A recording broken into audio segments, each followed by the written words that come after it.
Hello, welcome to Math for All, where we try to make math creative, curious, and inclusive for everyone. I'm Molly Vokey. And I'm Heidi Subnani. So glad that you are joining us this evening or wherever you are watching later, if you're watching a recording.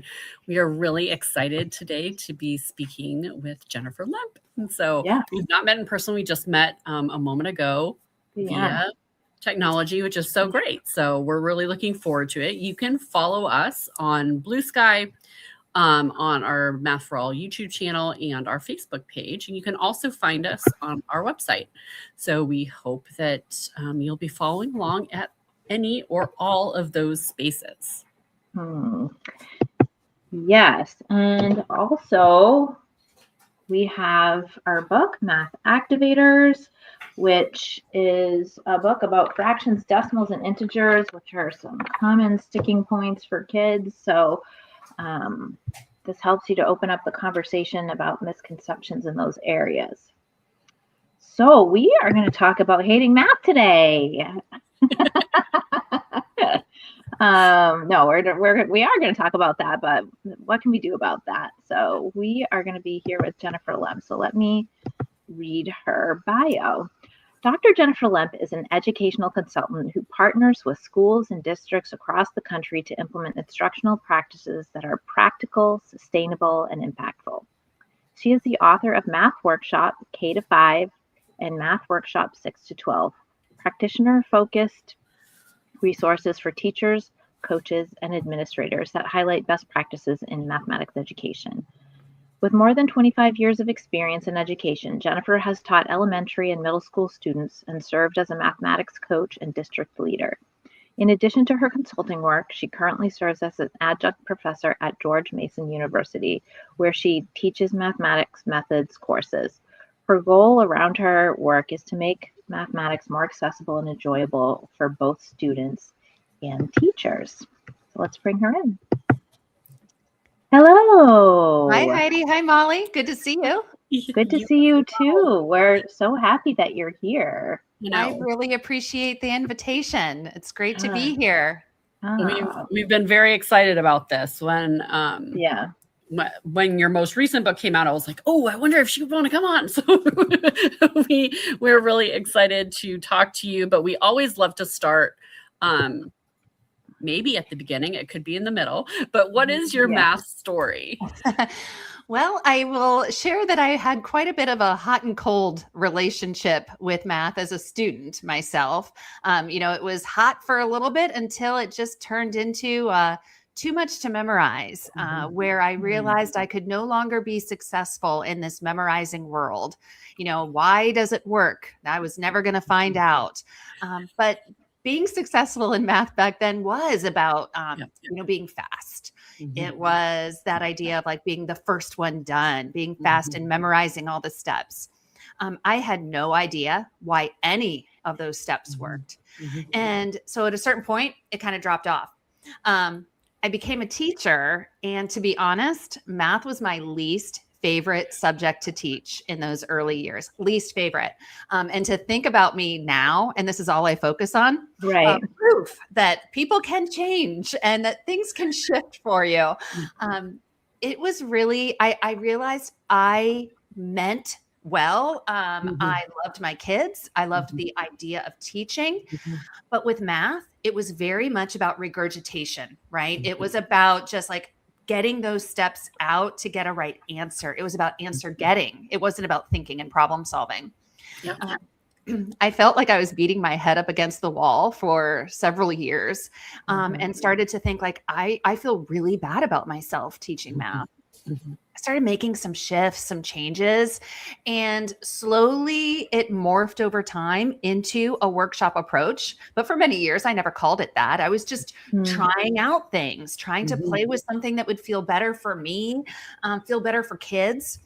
And so I started really liking what was happening. I started seeing huge changes. I started enjoying teaching math. So much so that then I started teaching middle school as well. I taught elementary, I taught middle school, and just focused on math, became a math coach, even got my math specialist endorsement. And when I did that, I was taking courses on math that made me solve problems so differently than I ever had before, I started to think like, you mean there's like a reason why we do these things? Yeah, right. I can just like think through it. Yep. So my relationship with math has completely changed. And now when I even think about like helping my son with like algebra 2 homework, the old me would have thought like, I can't help you because I don't remember that, right? Like I don't remember how to do that. But the new me thinks because I have a better relationship with math, let's figure it out. Like, I bet I can problem solve through this. I bet I can think through this. It's not about recall of steps. It's now about like solving problems. So now I have the best job ever. I get to travel around the country and work with teachers on math. And I feel like I do so with zero judgment because I did all of the things that I expect or like I try not to do now, right? Like, or we try for teachers to not do now. I did them all. Yeah. And then I know that it came from a good place. I know I didn't mean to ever do something that wouldn't help a child. And so I get to do that, work with lots of teachers. I also get to work with pre-service teachers with my adjunct work. So I just really believe that some meaningful, powerful shifts can happen with small steps. Awesome. I feel like my story is a little bit similar because the feeling of like not getting through to kids really is a powerful impetus for change.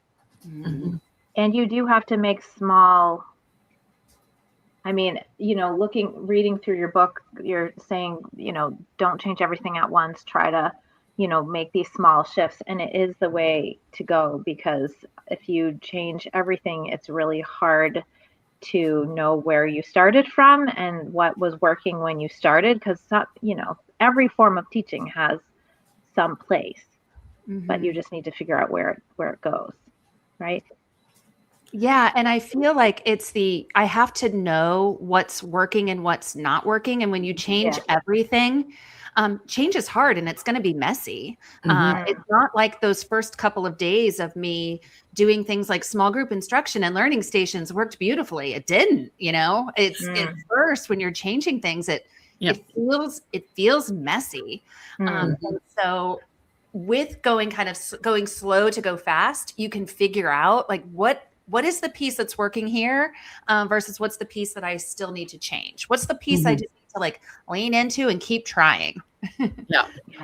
Well, it's so hard to have those moments. And it's like, you got to start with something. Like, we're never going to be perfect at anything. Like, there will be things that upon reflection, you look back immediately. I taught 2 classes today at one of the districts that I'm working with, and we finished one. And I'm like, okay, well, these were the things that I would have done different.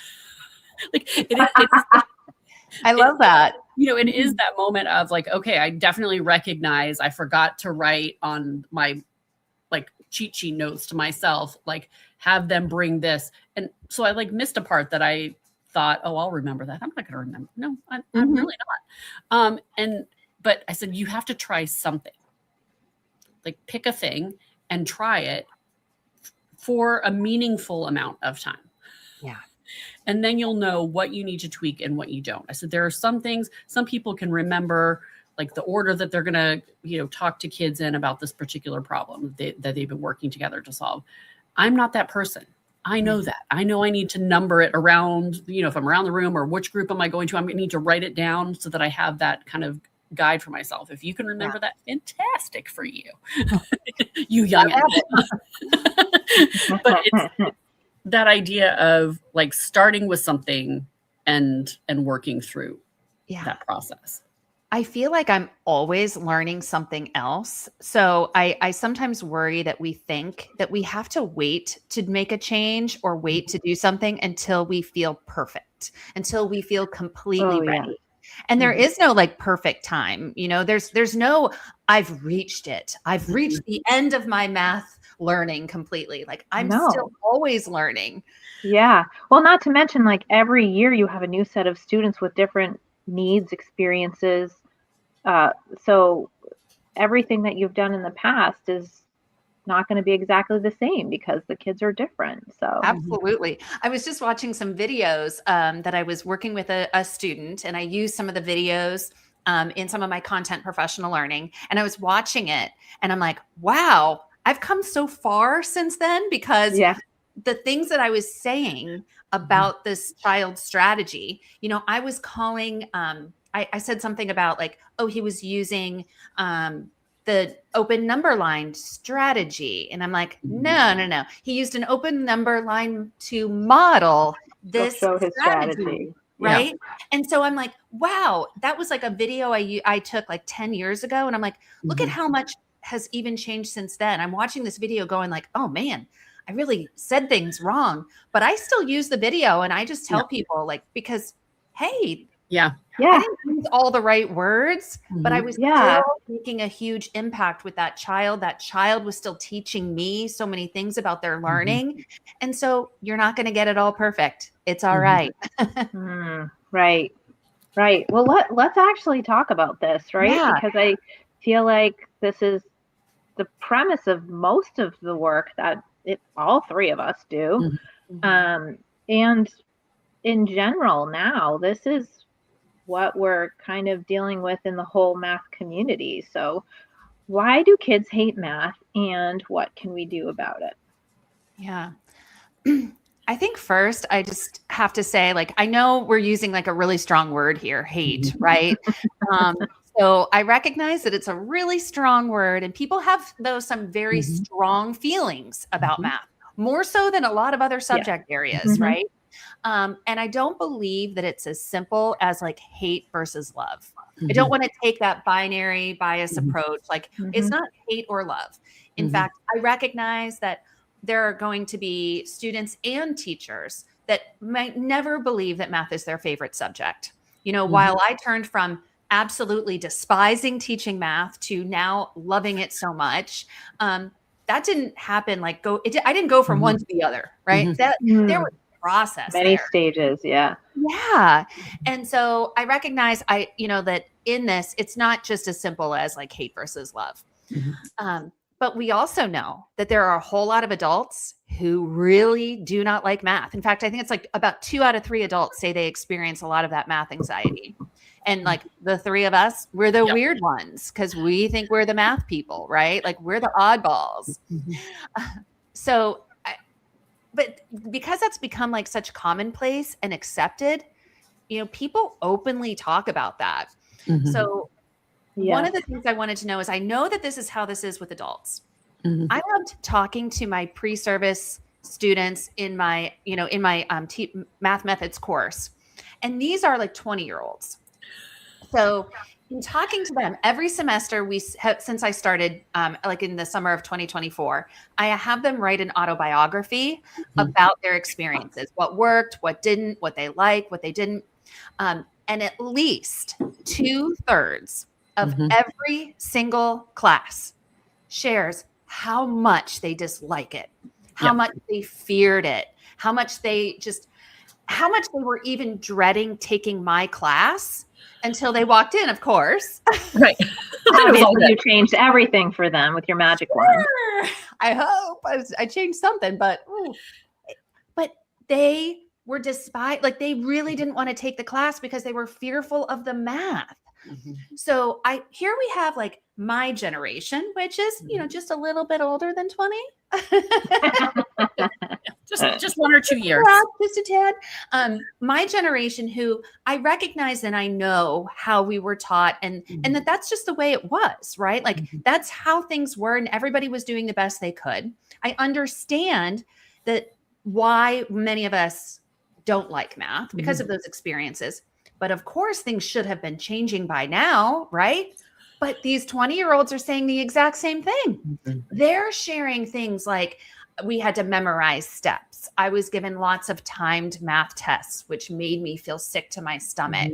They talk about drill and kill and flashcards going as fast as they can. And so it just sounded like, even though these different generations should be experiencing something different, that we have learned so much, I shouldn't be able to relate to their math experiences, right? As well as they should be able to relate to mine is really what it is. Right. They should be able to relate to mine. They can't relate to the idea of like, I take the phone down the hall with the cord. They can't relate to me like that. They shouldn't be able to relate to my math experiences, but they can. It's a scary thought to think about. Like we all know people who are doing the work that we're doing. We have people coming to, that we work with, and it's like this is happening in so many places, but just the sheer number of educators and people working with students and people working in, education in general, like there are so many people that we're not reaching as well, because either they, if they have the option, if they're an elementary teacher and they have the option to choose a literacy option or a math option, which are they going to, like all of these kind of things, unless you have like real leadership that recognizes, we should be balancing that out. Like that's not the thing that tends to happen. And so, we have these little pockets of really amazing things happening. And then we have other teachers who dread that time of day every day. Yeah. And it's heartbreaking and like so much more work for them when that's their experience. Yeah. I think teaching being in a silo often is the reason, right? Because you can just go in your classroom and do whatever you want. And if you're fearful, you're not going to be branching out that much. If this is something that really scares you and you feel very inept at it, you're not going to be doing a whole lot of changing without some serious support and understanding for your feelings. So, and I think that that's a huge part of it is that if I know in my math methods courses, we were not taught these things, right? And I've never learned these strategies. So how confident can a teacher be teaching these strategies without a great deal of professional learning? And with the time crunch and finances, the money that we're not throwing at the schools right now, with sub shortages and teacher shortages, how are we need to be able to get this professional learning to everyone, regardless of how many years you've been teaching, because it's important. It's important that we keep up with this. So, when I think about like that, my generation, a little below, and then now we've got this 20-year-old something. One of my favorite things to do is just to like talk to students of every age, kindergarten, through a calculus class. I love to, when I'm in there, I just want to talk to them and find out like, what are they thinking? So I understand like now the 20-year-olds are still feeling this. What are the students thinking that are in our classrooms right now in all levels? And so I've spent a great deal of time asking them about their feelings, finding out why. And so I have been basically collecting tons of interview information. I need to like put this all like somewhere really helpful. Yeah, for sure. But what they say overall, no matter how old they are, the reason why so many of them hate math always come down to just a few little chunks. They say it's boring. It's really boring. They also mention that it seems to be all about speed. They say they have to like always work by themselves, do tons of worksheets. And they also will say that they have to like just memorize stuff, that none of it really makes sense. They always have to memorize whether it's formulas or steps to get it right. And then they despise word problems. So are those things this is all very much the same as when we were going to school for ourselves. I mean, gosh, and yet like so sad. The things that show up so much on social media and things are like when someone is doing something outside the norm and things that we would often be encouraging them to do, then it's like, why are they changing math? New math. Right. It's not new math. Like the math has not changed, but the experiences we give kids should change, right? Because we want a different result. Yeah. Oh my gosh. That's kind of disheartening to think that this is still, I mean, it goes, I guess it largely goes back to, what we were talking about before, the sheer breadth of teachers across the United States and how to reach all of them when, they're all in different districts with different leaders, and, not everybody's getting the professional learning that is needed to update. I don't know. It's tough.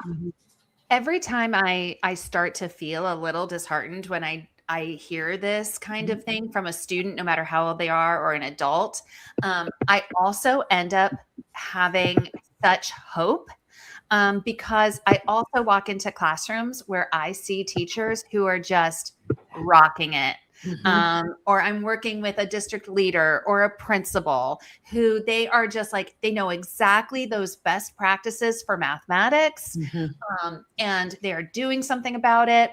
Teachers who are going completely out of their comfort zone, somebody who's been teaching for 25 years and they're like, I love open number lines, or rods are the best, so every time, like when I talk about these feelings of hate, I think it would be really easy to just be like, oh my gosh, let me just crawl back in bed and put the covers over. Yeah. But I think if anything, we need to see this as there's just more work to do.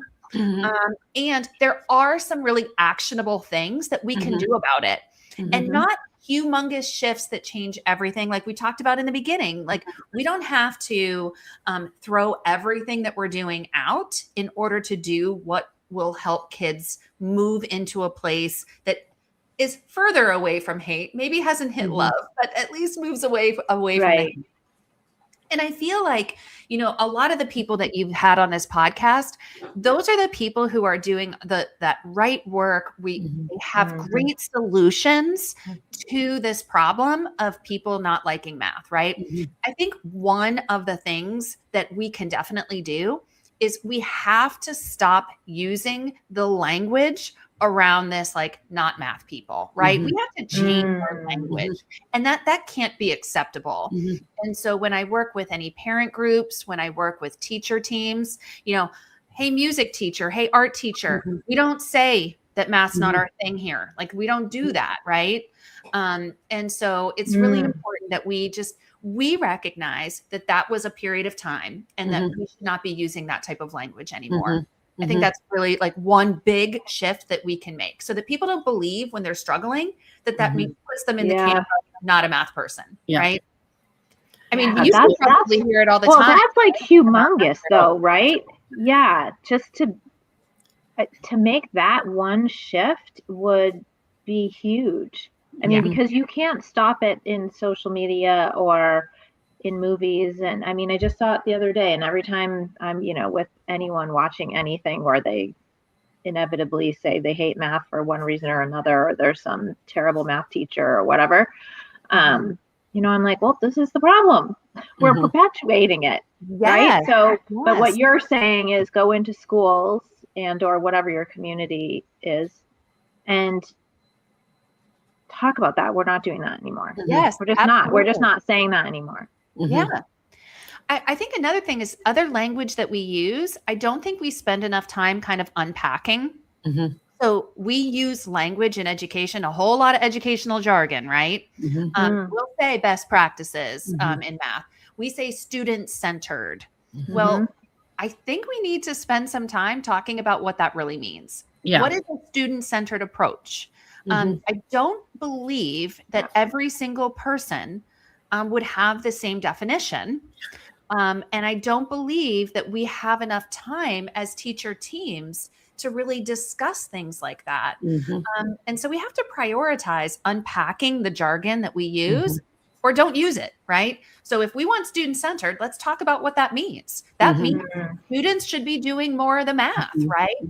They should be doing most of the math in the classroom. They need to be talking in the classroom.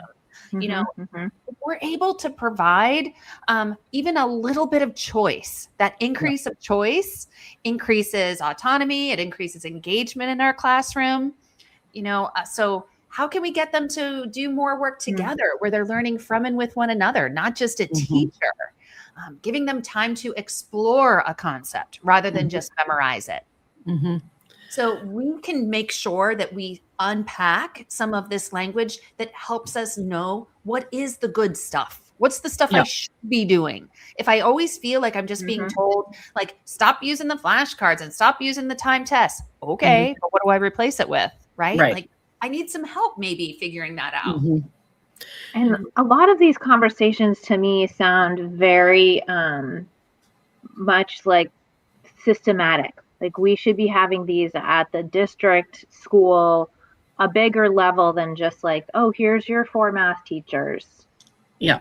Not just them, because what you're even talking about is having the specialist teachers and all the teachers in the school not talking about them not being a math person. Mm-hmm. We're all a part of that message. Right. Yeah. We're all a part of that message. We are. Well, and having even something like student-centered instruction, like that goes to all content areas. It's not, specific to math, right? All content areas. But what does that look like? And if you're an elementary school teacher, you're teaching all of the things. So how is each subject area, like how are we ensuring that that's happening in every subject area versus just the one that we really like to teach? And is that the same? Do I have the same understanding of what that is as the middle school teacher, as the high school teacher? Do we all, and the administrators, do we all have a common understanding of what that is and what it looks like, what it is, and what it isn't? Because I feel like the language piece of that, like sometimes people will come up with an idea of what something is without really understanding the research or intention behind it sometimes. Heidi, I was just having a conversation about this today with some teachers at a school that I was working with, and we were saying how the idea of these best practices, right, these student-centered approach, there are going to be some things that span across subject areas, and teachers can make the connections. But I think we also need to be okay specifically naming when is something going to be just really good instruction when it comes to reading versus when something that is not what we would want to do in math. So that we don't overgeneralize some of the professional learning that we're getting. So we need to be able to name, and this is something that you can use in any content. And we also need to be able to say, and this looks different when we're doing this in a reading class versus in a math class. And without that, we have some overgeneralization that can happen. And then, of course, we're actually setting people up for failure. They're going through great professional development. They want to do what's right. They're trying to make a change. And then if they make it across different subject areas, then they've done something wrong, they feel like, right? Right. Well, and I feel like I'm going to touch on your books a little bit too, because like the idea, there are things that we adopted from the math community, adopted from the literacy community. And some of those things work and others don't. Like we know now that like the approaches, I do, we do, you do is not a math thing, right? Like that, that's not in our subject area. And so reading workshop, math workshop, can we talk a little bit about like what is math workshop specifically? And how is that one of the options that you have if you're looking at a student-centered approach to mathematics? Because I think sometimes people's idea of what that is different than what it is. I completely agree. And to be honest, like while I have 2 books that are named Math Workshop, whether people call it Math Workshop or not, I really don't care. I really don't. Like, you can use those names, or you could just drop it and just say you're teaching really good math. That's the idea behind it, right?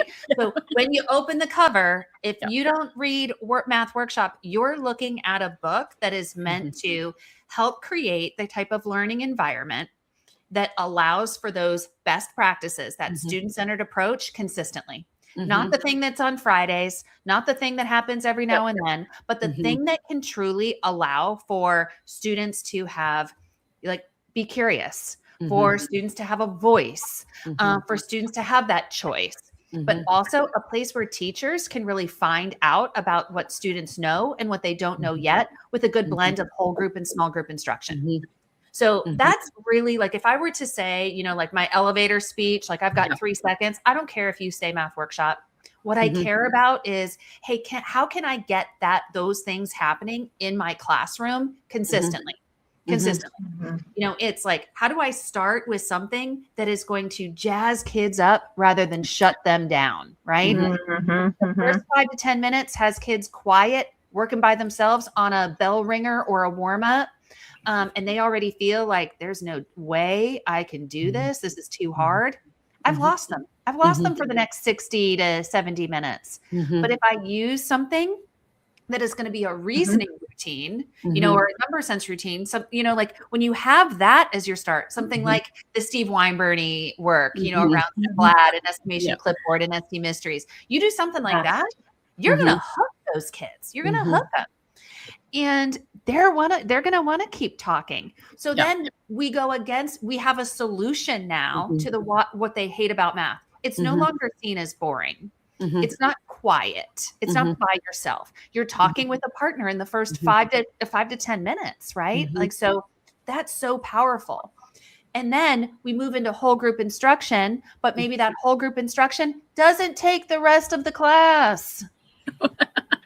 Land the plane on the conversation, land it sooner. Because I know for a long time, I was guilty of, I see kids confused and I'm like, all right, we'll do one more. Don't worry. I got you. I'll do another one. I'll do another one. Yeah. And then I kind of feel like my strategy is hope. I hope this one works. I hope this is and hope is not a strategy. But you know what is a strategy? Small group instruction. And so when I'm tempted to say like, oh man, they're not getting it, I should do some more. Instead, you reframe your thinking. You go, they're not getting it. I'm going to get some students into small groups so I can find out, what do they understand? What's holding them back? Where are they getting stuck? You know, I want to see all of that. I felt like I always wanted to adjust my instruction based on kids, right? Like any teacher can tell me, like, of course they do. But if we're not watching kids and listening to them, I'm not making the right adjustments. Yeah. And that's what the book is about. It's about how do I set up my classroom so that I can learn the most about kids, but then I also have a place to do something about it. Right. And I think that's such a critical piece, because I think sometimes people think, oh, whole group instruction, that's the teacher up here. Blah. That's not what you're saying.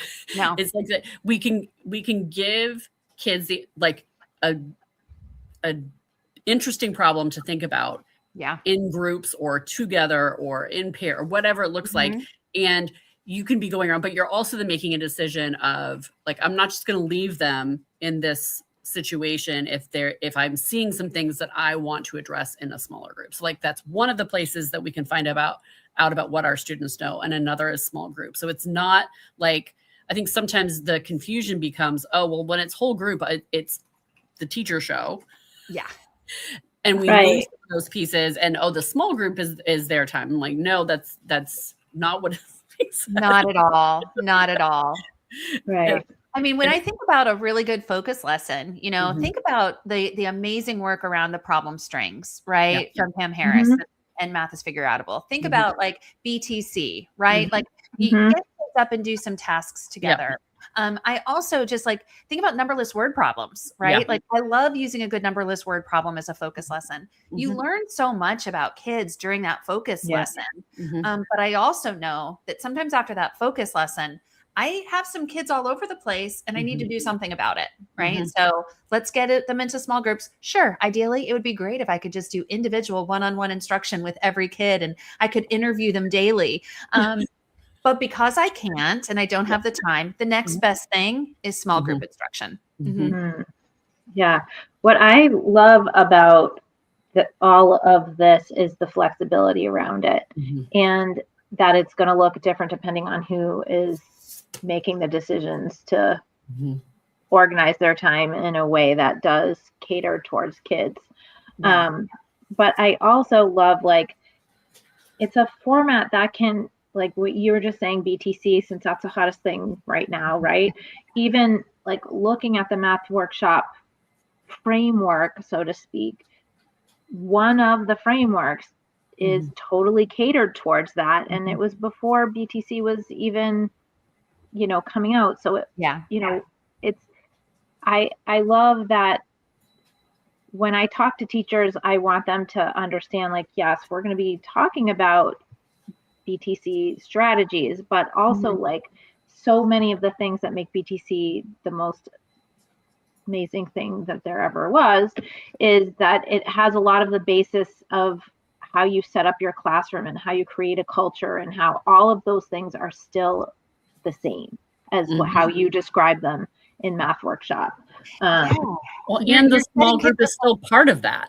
Like, right. Like having that as a component of the work that we do and how we check in on students and have a real understanding of what they know and what they don't know yet. It's like those things have to happen. Like, yes, sometimes those can happen in a different setting, but it's so important to have the small group instruction that is, I'm going to say this part and probably get myself in trouble, that's more than just going over the next page in the workbook, right?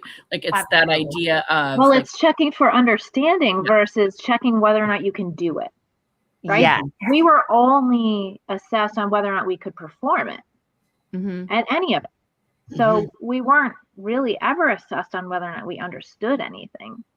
So now that's a whole different level of what we need to know about our kids. Do they understand this and can they do it? And that takes listening and watching. And think about now, like so many assessments are done on the computer and we get our printout and it's like the green, the yellow, the red. And it's like, oh my gosh, right? Like, well, I have no idea what kids were thinking in all of this. I just know that they got either the right answer or the wrong answer. And so that small group time, I get this amazing luxury of watching a kid solve a problem from start to finish. Now I know misconceptions. I know how close or how far from being able to do this right now they are. I know maybe preferred strategies. I get to find all that out when I have a few kids in front of me. That's really hard to do in whole group as you're running around from place to place. But there's just such a part of like how we could make math more enjoyable and fun and cooperative, right? Like when they say I have to work by myself and memorize, we change that to, BTC practices. We change that to learning stations or centers, whatever you call it. We don't need them to do packets of worksheets to show their thinking. They can practice those same skills and get really good at making the connections of math ideas through a really fun game. Semi segue, like, because your newer book is 6 to 12. And so I want to touch on this because I think often it is the experience of those in middle and high school, both as teachers and as students, where small group instruction is not a thing because I'm a middle or high school teacher. We don't have enough time. So, or like, there are other things around it. So like when I was there's some great graphics in there. Like, I'm just like, okay, like that's your progression to it. But can you talk a little bit about, and this is preaching to the choir because we're currently your choir, but why that's such an important part of the 6 to 12 experience, not just the K to 5 experience. There's a couple answers to that I'm gonna give. One answer is sometimes I might even think that it could be more important in middle and high school than it even is at elementary, because when you're sitting in a kindergarten classroom, those kids are not afraid to ask a question or share what they're thinking or make a connection or say like something. Like those kids aren't necessarily as afraid to say something or ask a question in front of their peers. As we get to that early adolescence age and we get into that middle school, high school group, there is a lot of that peer pressure of being vulnerable in front of my classmates. I don't feel so good about. I think about and also conditioning up until that point too, right? I mean, yes, it comes naturally with your growing of age, but also there's been a lot of experiences that they've had that may have made them feel more nervous to speak in class. this is very true. And I think about that in terms of like taking a risk, saying, I don't understand, saying I got stuck here, right? It's like the only people who are participating are the people that I already predict would raise their hand and share an answer. But, you know, I even think like my daughter, I remember her saying, I'm so confused by this. I don't know what to do. And I'm like, so what did you do during math class? And it's like, well, he said if we had any questions, we could go ask, but I wasn't going to go up there and ask. And I'm like, oh my gosh. So here's this mentality of like, I don't want to ask a question in front of my friends and look ridiculous. You know, I don't want to stand out. I don't want to be pointed out. And so I can say that small group time could even be more important at the middle school and high school level, just so that we can actually instruct kids where they are, find out what they know, and get their questions answered.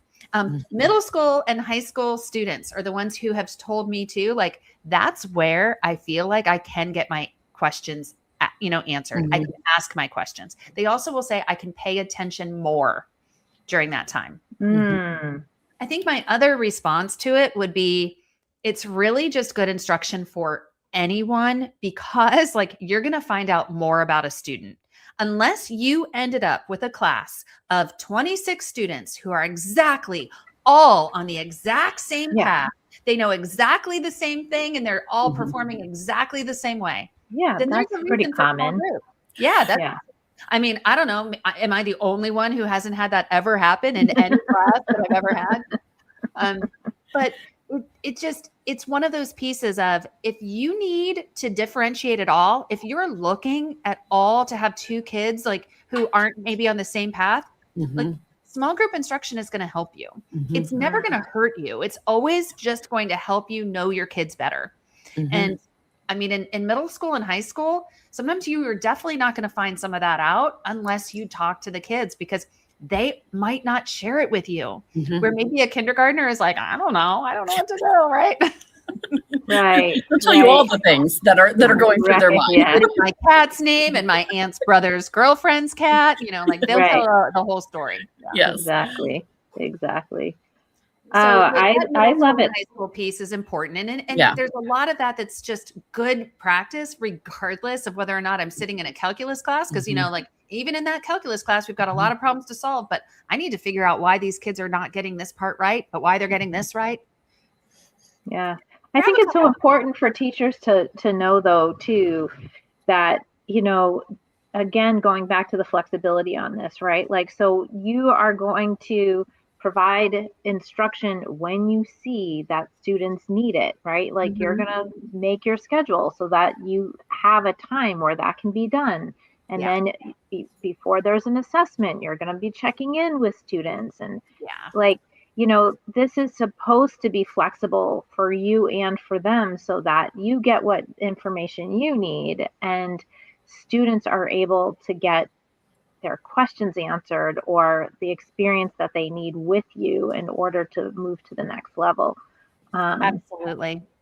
I do feel like the way that teachers approach their time, especially when they're in middle school and high school, because it's more limited than elementary school, they feel they have to be very rigid with it. And with this, even though you show formats that are like 5 to 10 minutes on your activator and then teach your lesson or whatever, however you're doing your stations or whatever, it doesn't have to look like that all the time. You make it what you need it to be for you and your students. And it might not be the same next year when you're doing the same unit.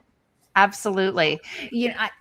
I always get asked, and I'm sure you two do as well, like, how are we going to increase achievement in math, right? Like, what can we buy? Like, what's good? Like, what should I order? What am I going to do to increase achievement?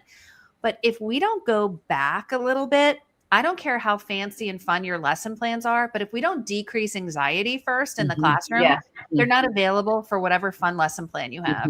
Like nobody's available for that. Like whoever's sitting there thinking, please don't call on me. Please don't call on me. Oh my gosh. They're not available for the lesson. And when the anxiety is decreased, we're going to increase engagement. And once students start engaging in the classroom, then we're going to see some shifts, right? We're going to start to know what they know, what we still need to do. And with that, like they start to have more of a growth mindset of like, oh, I can learn this. I can do it. But they can't do it when they're all bottled, like shut down and the hood's up over their head and they just are completely pushing away from the table or trying to get a pass to leave the room, to avoid it. Yeah. And like someone asked me this today at the district I was working in, like, well, what about this particular tech thing? And I was like, I'm really sorry to break this to you, but like no piece of technology is going to solve that for you. Yeah. Like, I mean, and the research is really bearing out with this, like more and more research is coming out around this side, but no piece of research or no piece of technology is going to do what a teacher who's listening and watching his or her students are doing. Like that's Say it again for the people in the back. Yeah. That's the thing that's going to make the biggest difference in that child's trajectory on that particular, because like a computer, as smart as computer and like AI, all of those things are brilliant. I'm not saying that like they're time and place, but when it comes to learning and being adaptable, there's nothing like one human brain and another human brain. And that's the adaptable piece that we have to like build that in. And so, looking at it more like the technology is there to allow you to pull small groups. Like that's one option for kids to do while you're doing that, but it shouldn't be your only one. And then thinking about like, that's the thing that's going to make the most difference. Yeah. In often faster, often in a way that makes more sense to them. And if we're really listening and watching what they're doing in a way that might help another kid, which if I'm doing it on a computer, that doesn't help this kid over here. Like, but if I'm in a small group working together, like then I can both learn from that, from the teacher, from my peers who are at the table or wherever we are together. That's the thing that makes a difference. Absolutely. That computer part that you mentioned too, like, I just think like that's, if it is a station, you're fine. But when it becomes the station, you actually are taking away some of those pieces of the student-centered approach where you're going to have the biggest adjustment for student achievement. There's no academic discourse. There's no cooperative learning. If there's a manipulative, it's a virtual manipulative, but they're not able to manipulate it and touch it and feel it and move it. Right. So we're holding back some of those pieces that would increase student achievement so much. And, not just student achievement is a byproduct of students really engaging and liking math more so than they did before, even if they just went from hate to mild dislike. I mean, we have to move them on a spectrum, and that's,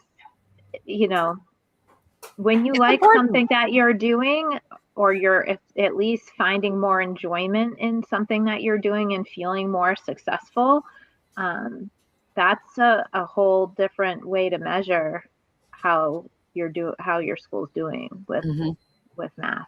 Absolutely. Yes, we want to bring joy to kids.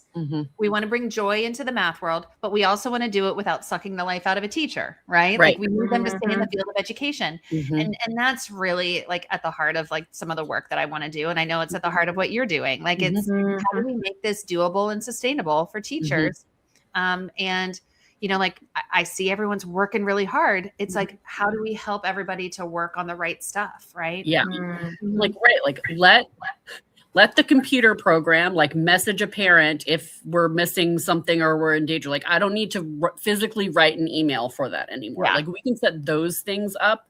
So like that takes place. So that can go off my plate, but then allow me to like spend some time with some kids. And that's the thing that's the reason most of us got into education in the first place. It's not so we could do computer-based things. It's so that we could work with students and further their learning and understanding. And we just can't get that in other ways. Absolutely. Oh, such good stuff. How can our listeners learn more about you, Jennifer?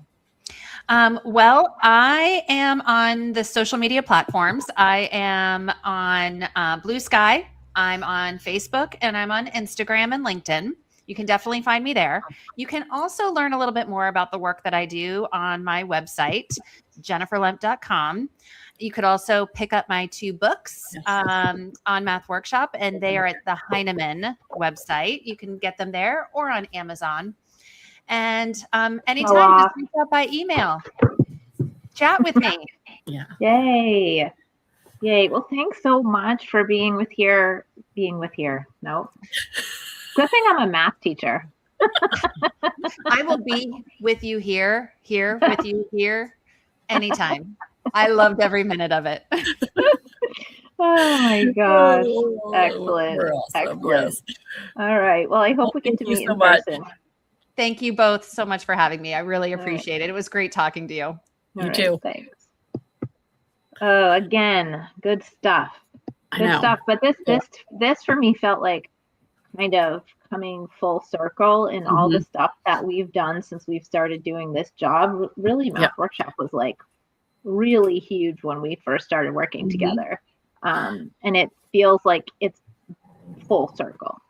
Yeah. Well, and it's like we forget sometimes if we're chasing the new bright, shiny thing that those things can still fit within some of the structures that we've built. And maybe it adjusts like one piece of the framework that we put together. But if we're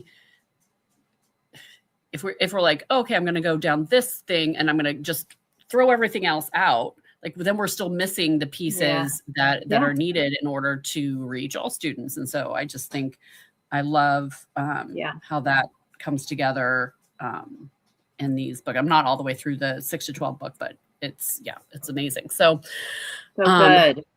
So really, good. really. Well, next time we get to talk to Danny Jackson, and we haven't talked to her in a while, so that's super fun on April 2nd. And as always, you can find our book at Didex. And until then, we hope that you keep math creative, curious, and inclusive for everyone. Have a great night. Thanks.